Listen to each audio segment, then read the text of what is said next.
I do think everyone really needs to keep an eye on these media lawsuit settlements with Trump. It's not just ABC and their defamation suit. It's not just Facebook and their $25 million, you call it whatever you want, to Trump and to his library.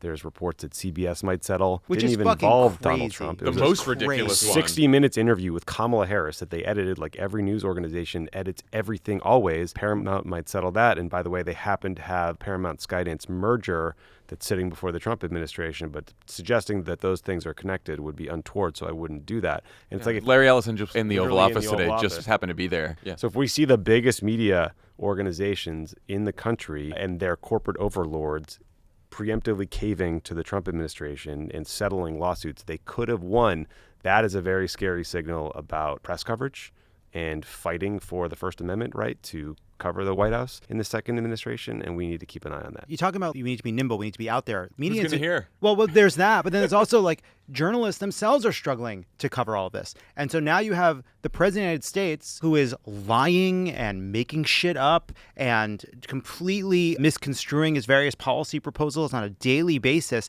And if anybody covering him slips up for even one fucking second, he's going to be the president suing these people into oblivion where their parent companies have business for the government. It's terrifying. Sometimes I feel like 500,000 of us that are all having a conversation about strategy with each other.